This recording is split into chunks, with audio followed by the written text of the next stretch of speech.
মুস্তাফিজুর রহমানের ওভারে short third ম্যানে fielding করছিলেন তানজিম হাসান সাকিব। রহমান পাওয়েলের তুলে দেয়া বলটা সোজা হাতেই এসেছিল, কিন্তু ধরতে পারলেন না। তখন কে জানতো সামনে কি ঝড় অপেক্ষায়। ইনিংসের শেষ ওভারের শুরুতে ক্যারিবিয়ানদের বোর্ডে জমা 150 কম রান।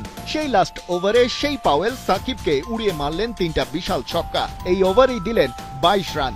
নিজের শততম টি-20টা পাওয়েল রাঙালেন 28 বলে 44 রান তুলে অপরাজিত থেকে। যে ওয়েস্ট ইন্ডিজ 150 পার করতে পারবে কিনা সেটা নিয়েই ছিল সংশয়। তানজিম সাকিবের ওই এক ওভারে ক্যারিবিয়ানরা সেটাকে নিয়ে গেল 165-তে। চট্টগ্রামের উইকেটে টস জিতে আগে ব্যাট করতে নেমে ওয়েস্ট ইন্ডিজের 2 ওপেনার শুরুটা করেছিলেন হিসেবি কায়দায়। ওদের দুর্গে রিশাদ হোসেন আঘাত হানার আগ পর্যন্ত ব্র্যান্ডন কিং আর এলিক আথামসের ওপেনিং জোট থেকে আসে 50 বলে 59 রান। টাইগার লেগির বলে 27 বলে 34 রান করে উইকেট দেন আথামসে। ক্যাপ্টেন শাই হোপ এক পাশে ধরে খেললেও ব্র্যান্ডন কিং বেশিক্ষণ টেকেননি। তাসকিনের জোড়া আঘাতে তার পরপরই ফিরে যান শেরফান রাদারফোর্ড। মিডল ওভারে কিছুটা খেই হারায় ক্যারিবিয়ান ব্যাটিং লাইন। স্বাগতিক পেসারদের একের পর এক স্লোয়ারে কিছুটা নাভিশ্বাসী উঠছিল অতিথিদের। তবে সেই ক্রাইসিস ডেথ ওভারের দিকে ম্যানেজ করে নিতে পেরেছে হোপ আর পাওয়েল। ইনিংস শেষ করে আসার আগে দুজনে মিলে স্কোরবোর্ডে যোগ করেছেন 46 বলে 83 রান। ক্যাপ্টেন নট আউট থাকেন 46-এ।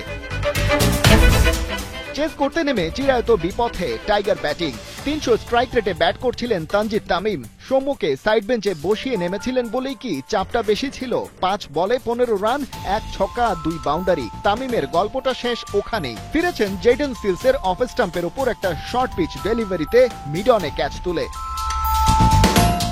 ক্যাপ্টেন লিটনের ফেরাটা রঙিন হলো না একদম। আকিল হোসেন নিজের বলে নিজেই ক্যাচটা ধরে করেছেন সুপার সেলিব্রেশন। তার পরের ব্যাটার নুরুল হাসান সোহান থেকেও যেন নেই। 166 রান তাড়া করতে নেমে 57 রান তুলতেই 5 উইকেট হাওয়া টাইগারদের।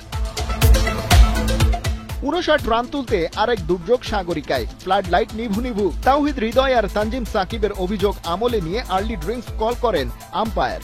হাল ধরার চেষ্টা ছিল তাওহিদ হৃদয়ের, ওদিকে হু হু করে বাড়ছিল আস্কিং রান রেট। সেই চাপ সামাল দিতেই ব্যক্তিগত 28 রানে ক্যাচ তুললেন শর্ট ফাইন লেগে আকিল হোসেনের হাতে।